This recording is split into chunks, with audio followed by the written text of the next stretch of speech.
14 साला लड़के के पास एक औरत हलाला करवाने आ गई। जब वो बच्चा इस कमरे में गया तो औरत ने क्या किया, अस्तगफिरुल्लाह। ये कहानी आज से 12 साल पहले की है, जब एग्जाम के बाद मैं सैर व तफरीह के लिए सवात जाना चाहती थी। मम्मा चाहती थी मैं अब शादी कर लूं, पर बाबा की मैं लाडली थी। बाबा ने कहा जब तक मेरी बेटी खुद नहीं कहेगी इसकी शादी नहीं होगी। मैं अपनी बेटी पर किसी भी किस्म का बोझ नहीं डालना चाहता। मैं चाहता हूँ वो अपनी जिंदगी को अपनी मर्जी से जिए। जो आज़ादी अपने बेटों को दी है वो मेरी बेटी के लिए भी है। और इसीलिए बाबा से इजाज़त लेकर मैं वो वादी सवात की सैर को निकल पड़ी। मेरे साथ मेरी कॉलेज की तमाम दोस्तें थी। हम सब ने काफ़ी अरसे से पहले प्लान बनाया हुआ था। फिर सोचा जैसे एग्ज़ाम ख़त्म होंगे तो सैर तफरीह के लिए निकलेंगे। जब छोटे थे तो बाबा हमें घुमाते थे, पर जैसे जैसे बाबा पर जिम्मेदारियां बढ़ी तो वो अपने कारोबार में मसरूफ हो गए। अब इनके पास इतना वक्त नहीं होता था कि वो चंद घड़ी बैठकर बातें सुन सके। बाबा कहते मैं जो कुछ कर रहा हूँ जो कुछ भी मैं कर रहा हूँ वो तुम लोगों के लिए तो ही कर रहा हूँ। और ये सच था। मियाँ बीवी जब माँ बाप बनते हैं तो वो खुद की ख्वाहिशात को छोड़कर अपनी औलाद की ख्वाहिश को पूरा करने में मगन हो जाते हैं। इनके लिए औलाद की खुशी सबसे अहम होती है। और सवात में मेरी नज़र एक चेहरे पर ठहर गई थी। वो एक लड़का था जो तस्वीरें बनाने में मसरूफ था। पहले कभी ऐसा नहीं हुआ था, पर इस दिन पता नहीं क्यों इस लड़के पर मेरी नज़र ठहर गई थी। वो मुझे बहुत अच्छा लगा था। दिल ने इसको पाने की चाह की थी, पर इस ख्याल पर खुद को मिलामत करते हो मैं आगे बढ़ गई थी। मेरे साथ मेरी दोस्त फाइजा भी थी। वो एक मिडिल क्लास फैमिली से थी। इसके माँ बाप के दरमियान अलहदगी हो चुकी थी। इसका सौतेला बाप इस पर बहुत जुल्म करता था। इसको मारता पीटता, कई कई दिन कमरे में बंद रखता। फिर इसकी माँ ने इसको इसके बाप के पास भेज दिया कि वो वहाँ महफूज रहे। इसका बाप इसका ख्याल रखेगा। पर जब माँ बाप ने अपनी बेटी का नहीं सोचा था तो फिर किसी और को क्या जरूरत थी सोचने की। और वहाँ भी इसकी किस्मत इसके साथ धोखा कर गई। बाप ने सीने से लगाया, पर सौतेली माँ ने इसको जलील रुसवा कर दिया। हर रोज फाइजा को इतना तंग किया कि वो कई बार खुदकुशी करने की कोशिश करती थी। कभी कभी मुझे ऐसा लगता था जैसे वो कोई जहनी मरीज हो। इसकी दोस्ती बस मुझसे थी। वो कहती तुम मेरी वाहिद दोस्त हो जिसे मैं हर बात कर लेती हूँ, जो मेरे दुख तकलीफ पर मेरा मजाक नहीं उड़ाती, मेरा साथ देती है। मुझे कभी कभी फाइजा पर बहुत तरस आता था। मैं सोचती काश मैं इसके लिए कुछ कर सकूं, पर कुछ चीजें हमारे बस में नहीं होती। इसकी सौतेली माँ ने इसको घर से निकाल दिया कि अपनी माँ के पास रहूं। वो कौन सा मर गई है जो अपनी बेटी को मेरे पास भेज दिया। मुझे क्या जरूरत दूसरों की बेटियों को पालने की। और जब फाइजा का बाप आया तो इससे कहा वो खुद घर छोड़कर चली गई है। इसने ये भी लिहाज नहीं किया मेरा और इसका रिश्ता क्या है। बहुत बातें सुनाई इसने। अब अगर वो दोबारा इस घर में आई तो या तो वो रहेगी या मैं इस घर में रहूंगी। इस तरह एक बेटी हमेशा के लिए अपने बाप से दूर हो गई। और जब अपनी माँ के पास पहुंची तो इसकी माँ ने कहा तुम वहाँ सबर बर्दाश्त से दिन गुजार लेती, क्या जरूरत थी वहाँ से आने की। कम से कम सौतेले बाप का जुल्म तो ना सहना पड़ता जिसकी आंखों से हवस टपकती है। मैं तो पछता रहा हूँ। पता नहीं कौन सी वो घड़ी थी जो मेरे माँ बाप ने मुझे इस बदकिरदार शख्स के पल्ले से बांध दिया था। भाइयों को भी बोझ लगती, पर काश तब मैं डट जाती और हल्की सी शादी ना करती। वो दोनों माँ बेटी एक दूसरे के गले लगी रोती रहती। फैजा का सौतेला बाप जुआ खेलता था और फिर नशे की हालत में घर लौटता था और घर आकर अपनी बीवी और बच्चों के ऊपर जुल्म करता, यहाँ तक कि अपनी बीवी के ऊपर हाथ भी उठाता। फैजा के और भी बहन भाई थे जो इसके माँ के दूसरे शौहर से थे, पर फिर भी फैजा सौतेली थी। मुझे लगता है अगर फैजा के माँ बाप तब एक दूसरे को समझ लेते, बर्दाश्त करते, तो कभी इनकी बेटी की जिंदगी तबाह न होती। फैजा की जिंदगी बर्बाद हो गई थी, पर इसकी जिम्मेदार वो नहीं थी, ये मुझे लगता है। ये एक दिन फैजा के सौतेले बाप ने इसे घर से निकाल दिया। इतना मारा कि वो बेहोश हो चुकी थी। मैं तब स्कूल पढ़ती थी।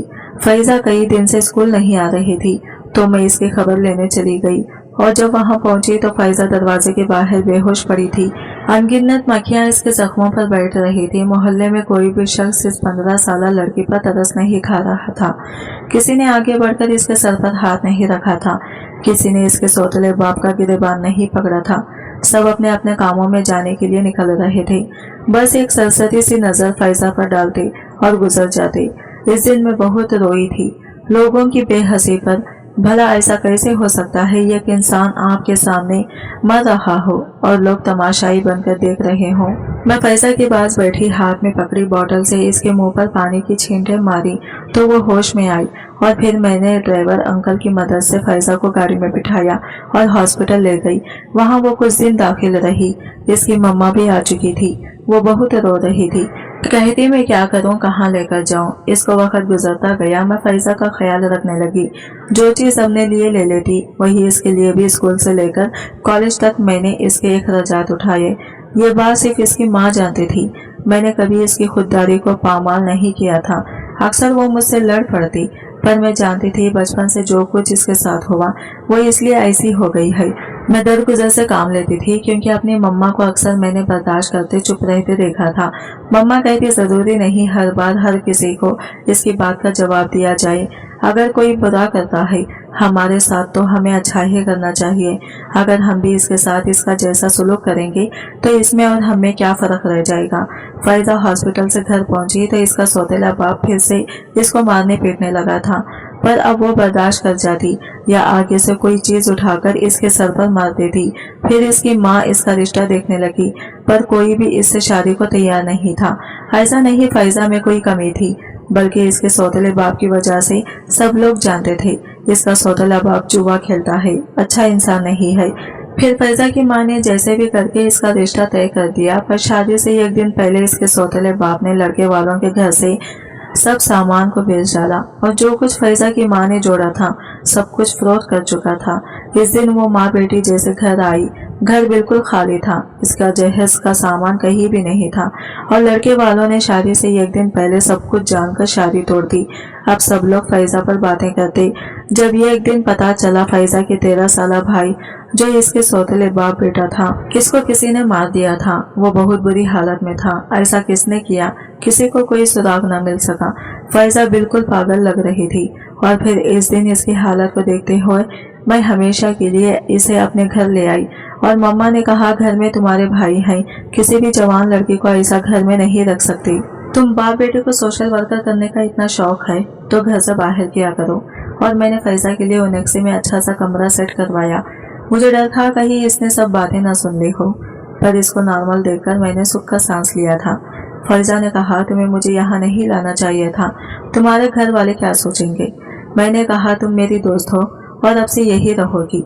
मुझे ये काम बहुत पहले कर लेना चाहिए था, पर तब तुम्हारी वालिदा नहीं मानी थी। पर अब मैं चाहती हूँ तुम यही सुकून से रहो और जैसे रिजल्ट आता है तुम जॉब करो, बहादुर बनो। वो खुशी से मेरे गले लगी थी। हम स्कूल की सहेलियां थे, फिर कॉलेज में भी एक साथ रही। मेरे भाई की शादी थी। मैंने फैजा से कहा वो तुम्हारा भी भाई है, इसलिए जो दिल करे वो करो, अच्छे से तैयारी करो, पर कभी ये मत समझना मैंने तुम्हें साथ अपने कमरे में नहीं रखा, तुम कुछ भी उल्टा सीधा ना सोचना। तो फैजा ने कहा मैं खुद यहाँ रहकर खुश हूँ, वैसे भी चंद कमरों का तो फासला है, उनक से कौन सा कोई दूर है। यहाँ मैं अपनी मर्जी से रहती हूँ, किसी किस्म की कोई तकलीफ नहीं है। अगर तुम्हारे साथ रहती तो मुझे सबकी नजरों का सामना करना पड़ता, बल्कि मैं तो तुम्हारी शुक्रगुजार हूँ।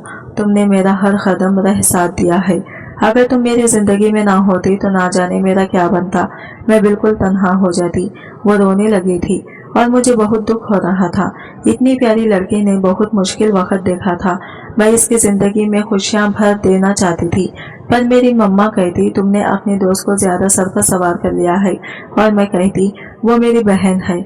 मम्मा कहती लोग जैसे नजर आते हैं वैसे होते नहीं हैं, तुम्हें इसको इसकी हद में रखना चाहिए, कहीं ऐसा ना हो तुमसे सब कुछ छीन ले।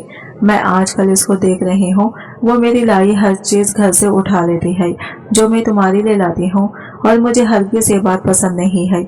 मैं इसे कुछ नहीं कहती क्योंकि मुझे डर लगता है कहीं इसके दिल आजारी ना हो, पर तुम इसे समझाओ ये सब ठीक नहीं होता। भाई की शादी थी, घर में खूब गहमा गहमी थी, हम सब बहुत खुश थे। भाभी के आ जाने से घर में रौनक आ चुकी थी। मेरे भी एग्जाम हो चुके थे जब मेरे घर मेरा रिश्ता आया था, और ये जानकर मुझे बहुत खुशी हुई थी। ये वही लड़का था बशहाई जो सवात में मिला था। इसको तब किसी दोस्त ने पुकारा था, तब मैंने सोशल मीडिया छान मारा था। वो फेसबुक पर अपनी तस्वीर अपलोड करता रहता। मैं तो इसे दिल ही दिल में मोहब्बत करने लगी थी। اس کی ہر تصویر میرے موبائل میں محفوظ ہوتی تھی۔ میں ہر روز دن میں کئی بار چیک کرتی وہ کب کیا کر رہا ہے، کون سی ویڈیو بنا رہا ہے، کون سا آرٹیکل آیا ہے، سب کچھ جانتی۔ یہاں تک کہ اس کی برتھ ڈے پر میں اس کو ہر سال اس کے گھر گفٹس بھیجتی، پر اس نے کبھی مجھے تلاش نہیں کیا تھا، یا شاید اس نے نوٹس نہیں کیا۔ یہ بات فائزہ بھی جانتی تھی۔ میں ایک لڑکے سے محبت کرتی ہوں، اس نے تصویر دیکھ لی تھی، اور اب جب میرا رشتہ آیا تو میں بار بار اللہ کا شکر ادا کر رہی تھی جس نے میری بن مانگے اتنی بڑی مراد کو پورا کر دیا تھا۔ تابش کی بہن نے کہا، بھائی نے جب سے آپ کو دیکھا ہے تب سے آپ کے گیت گاتا رہتا ہے، اور جب ہمیں پتا چلا تم انکل فرید کی بیٹی ہو تو ہماری خوشی کا کوئی ٹھکانہ نہیں رہا۔ میرے گھر والے بہت خوش تھے کہ ایک اچھے گھرانے میں میرا رشتہ ہو رہا ہے۔ فائزہ بھی مجھے مبارکباد دے رہی تھی۔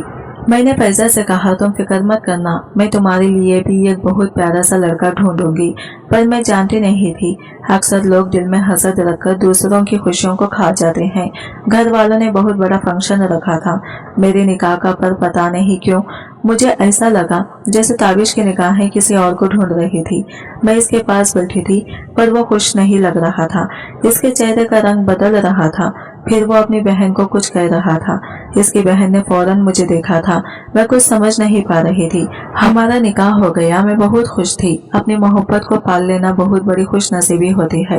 وہ لوگ پہلے منگنی کرنا چاہتے تھے، پر بابا نے کہا میں چاہتا نکاح کیا جا منگنی فنکشن یہ سب فضول چیزیں ہیں۔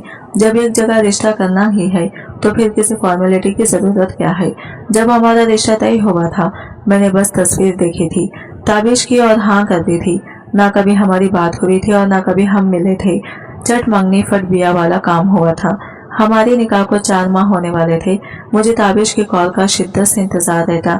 ایک دن فائزہ کی والدہ آئی اور فائزہ کو لے گئی۔ میں بہت روکا تھا پر وہ کہتی، بیٹی اتنے سالوں سے تمہارے پاس رہ رہی ہے، اب اس کا سگا باپ خود اپنی بیٹی کے لیے اپنے بھانجے کا رشتہ لے کر آیا ہے، میں کسی بھی قسم کا رسک نہیں لے سکتی۔ وہ ہم سب کا شکریہ ادا کرتی ہوئی چلی گئی۔ میں مما کے ساتھ جانے لگی تھی۔ وہ فیشن ڈیزائنر تھی، میں خود اپنی شادی کے جوڑے کو تیار کرنا چاہتی تھی۔ اپنی زندگی میں مصروف ہو گئی۔ جب ایک دن تابش مجھ سے ملنے آیا اور مجھے اپنے ساتھ لے گیا، مما بہت خوش تھی۔ یہ پہلی ملاقات تھی۔ تابش مجھ سے کچھ کہنا چاہ رہا تھا، پھر کوئی بھی بات کیے بغیر وہ مجھے گھر چھوڑ گیا۔ ہماری شادی کے جیسے جیسے دن قریب آ رہے تھے مجھے عجیب سی گھبراہٹ ہو رہی تھی۔ مما کہتی، ویسے ہی تم بہت سوچنے لگی ہو۔ میں نے کہا، مما کیا آپ کو لگتا ہے تابش میرے ساتھ خوش ہے؟ وہ اس شادی پر راضی ہے؟ کہیں ایسا تو نہیں کوئی اور بات ہو؟ مما نے کہا، وہ ویسے کم گو ہے، اور اگر اس کی رضامندی شامل نہ ہوتی تو وہ ہرگز رشتہ نہ بھیجتا۔ میری شادی تابش سے ہو گئی۔ میں اکثر اس کو گمسم دیکھتی تھی۔ جب ایک دن میرے موبائل میں اس نے اپنی سب تصویر، اس کی ویڈیو سب موجود تھے، اس نے بہت حیران ہو کر مجھ سے پوچھا، یہ سب تمہارے پاس کیسے؟ میں نے پھر اس کو سب بتا دیا، کب سوات میں دیکھا تھا، پھر فیس بک پر تلاش کیا، پھر اس کے گھر تک پہنچی، گفٹس بھیجتی رہی۔ تم کہاں کہاں جاتے تھے میں تمہارا پیچھا کرتی تھی۔ میں تو پچھلے 5 سال سے محبت کرتی آ رہی ہوں، اور تبھی تابش باہر کو بھاگا تھا۔ میں آوازیں دیتی رہ گئی پر پتہ نہیں کیا ہوا تھا۔ ہماری شادی کو 5-6 ماہ ہو چکے تھے پر پھر بھی ہم غیروں کی طرح رہ رہے تھے۔ اس دن میں نے سوچا فائزہ سے مل کر آتی ہوں۔ وہ میری رخصتی پر بھی نہیں آئی تھی، حالانکہ میں خود اس کو انوائٹ کرنے گئی تھی، پر اس دن جب وہاں پہنچی تو پتا چلا وہ لوگ یہ محلہ چھوڑ کر جا چکے ہیں۔ فائزہ کا نمبر بھی بند تھا۔ میں اپنے شوہر کے ساتھ گھومنے چلی گئی۔ اس کی اور میری پسند بہت ملتی تھی۔ مجھے بہت خوشی ہوتی تھی جب میرا شوہر میرا خیال رکھتا۔ میرے دل میں جتنے گلے شکوے تھے سب ختم ہو چکے تھے۔ ہر گزرتے دن کے ساتھ ہماری محبت بڑھتی جا رہی تھی۔ ہماری شادی کو 2 سال ہو چکے تھے۔ میں اپنے سسرال میں بہت خوش تھی۔ جب ایک دن میری ننند ٹی وی آن کیے بیٹھی تھی جس پر نیوز چل رہی تھی کہ 14 سالہ لڑکے کے پاس ایک عورت حلالہ کروانے آ گئی، اور جب وہ بچہ اس کمرے میں گیا تو عورت نے ظلم کے پہاڑ توڑ دیے۔ اس عورت نے اس بچے کو باندھ کر اس کو بیلٹ سے مارا تھا، اس کو زخمی کیا، اس کے بال کاٹ دیے۔ وہ لڑکا چیخے مارتا رہا پر وہ اس عورت کو ترس نہ آیا اور اس 14 سالہ لڑکے کی جان چلی گئی، پر اس عورت کے چہرے پر کہیں بھی کوئی افسوس کا نام و نشان نہیں تھا۔ وہ عورت پکڑی جا چکی تھی۔ میری ننند اس پر تبصرہ کر رہی تھی کہ اس عورت نے اس بچے کو بیلٹ سے مارا ہے۔ میں کچن میں تھی، مجھ تک بس آواز آ رہی تھی۔ پھر جیسے میں اسے چاہا کب پکڑایا تو میرے ہاتھ سے کب ٹوٹ کر گر گیا۔ میں باہر کو بھاگی تھی क्योंकि टीवी पर जो औरत दिखाई दे रही थी वो कोई और नहीं मेरी दोस्त फैजा थी। वो भला ऐसे कैसे कर सकती है? वो तो अपने घर में खुश थी। इसने खुद मुझसे हर ताल्लुक खत्म किया था, पर 2 साल में ये सब कैसे हो गया? मैं थाने पहुंची। फैजा जेल के सलाखों के पीछे थी। मैं इससे मिलना चाहती थी, पर पुलिस के एहलकार कह रहे थे वो पागल औरत है, आपको नुकसान पहुंचा सकती है। पर मुझे इससे मिलना था। मैं फैजा को पुकार रही थी। इसने एक बार मुझे देखा और फिर हंसने लगी, कहने लगी सब तुम्हारी वजह से हुआ है। मेरा शौहर भी आ चुका था। इसने मुझे कहा तुम्हें क्या जरूरत थी यहाँ आने की? मैंने कहा फैजा जेल में है, मेरी दोस्त है, मेरी बहनों की तरह है, मुझे इससे बात करनी है, इसको डॉक्टर की जरूरत है। तब मेरा शौहर मुझे हाथ से पकड़कर जबरदस्ती घर ले आया। कहने लगा तुम बच्ची नहीं हो जो ऐसी हरकतें कर रही थी। अगर वो तुम्हें कोई नुकसान पहुंचा देती तो सोचा मेरा क्या होता? वो पागल है, वो एक शिज़ोफ्रेनिया की मरीज है। और मैंने हैरान होकर अपने शौहर की जानिब देखा था। इसने मुझसे कहा एक बात तुमसे छुपाई थी, मुझे लगा था वो मेरी गलती थी जिसको वक्त पर सुधार लिया था, पर अब लगता है तुम्हें बहुत पहले मुझे बता देना चाहिए था। मेरे शौहर ने बताया तुमसे अभी मेरा रिश्ता तय नहीं हुआ था जब मुझे एक नंबर से कॉल आने लगी। वो लड़की मुझे बहुत तंग करती। फिर इसने बताया इसने मुझे सवात में देखा है। इसके आपस मेरी सोशल मीडिया पर अपलोड की जाने वाली तस्वीर के अलावा भी पिक्स थी। ये सब वही पिक्स थी जो तुम्हारे फोन में मौजूद है। पता नहीं क्यों मुझे सब अच्छा लगने लगा कि कोई लड़की मुझे इतना चाहती है। मैं ज्यादा बाहर रहा था। मैं तुम्हारी फैमिली को अच्छे से जानता था, पर कभी तुम लोगों को देखा नहीं था। और मुझे पता चला वो लड़की इसी घर से है, तो मैंने रिश्ता भेज दिया। मुझे लगा कॉल करने वाली लड़की तुम हो, इसलिए मैंने देखना मुनासिब नहीं समझा, क्योंकि मेरे पास पहले तुम्हारी बहुत सी तस्वीर थी, पर वो तुम नहीं थी। ये बात मुझे निकाह पर पता चली। मैं इस नंबर पर कॉल करता रहा, पर वो नंबर बंद था। और फिर निकाह के कुछ दिनों बाद कॉल आई इसी लड़की की। इसने मुझे सब कुछ बता दिया अपने बारे में, और इसने कहा वो बहुत बड़ी मुसीबत में है। मैं वहां चला गया। वो मेरे सामने बहुत रोई, गिड़गिड़ाई। मुझे इस पर तरस आ गया कि इसने अपना मान रखने के लिए मेरे साथ झूठ बोला था। फिर मैंने इससे निकाह कर लिया। मैं ये बात किसी को भी नहीं बता सकता था, पर ये नहीं क्यों, इस लड़के से निकाह के बाद मुझे अजीब सा महसूस होता। वो अपनी माँ के घर थी, दिन में कई कॉल्स करती, और जब मैं अपने किसी लिखे आर्टिकल के बारे में बात करता तो इसको इस बारे में सही से पता न होता। मैं सब अपना वहम समझता। मैं दिल को यही कहता रहता वो इतनी मोहब्बत करती है मुझसे, और इस पर जो जुल्म हुआ है मुझे इससे ज्यादा बहस नहीं करनी चाहिए। हमारे निकाह के कुछ अरसे बाद मैं तुम्हें सब बताने आया, पर मेरी हिम्मत नहीं हुई थी। मेरी मम्मा कहती जिस लड़की ने अपने दोस्त का इतना ख्याल रखा, इतने साल इसको सहारा दिया, इसी ने इसके पीठ पीछे जो इसका एतबार तोड़ा वो कभी माफ नहीं करेगी। क्योंकि फैजा से मैंने निकाह किया था, और जब हमारी शादी हुई तुम्हारे मोबाइल में अपनी तस्वीरें देखी, फिर तुमसे पूछा तो तुमने सब कुछ बताया। इतनी ज्यादा गहरी से तो मैं खुद भी अपने बारे में नहीं जानता था। और तब मैं फैजा के पास गया तो इसने वहां मौजूद एक लड़के को मार दिया। इसके हाथों पर खून लगा हुआ था। इसने कहा वो ये सब अपनी तस्कीन के लिए करती है। और मैंने फैजा से कहा तुमने मुझे धोखा दिया है, वो लड़की तुम नहीं थी, तुम झूठी हो। मैं धोखा देने वाले को कभी माफ नहीं कर सकता, तो मैंने इस दिन इसको तलाक दे दी थी। हमारे बीच ऐसा कुछ नहीं था, बस मोहब्बत थी, पर वो भी धोखा का था। वो तुमसे हसद करती थी। इसने मुझसे कहा आखिर ऐसा क्यों है, सब कुछ परिचय को क्यों मिला? अच्छे माँ बाप, अच्छे घर, अच्छा शौहर, सब इसको पहले मिला। इसमें ऐसा क्या है जो मुझ में नहीं है? वो अपने आप से बाहर हो चुकी थी।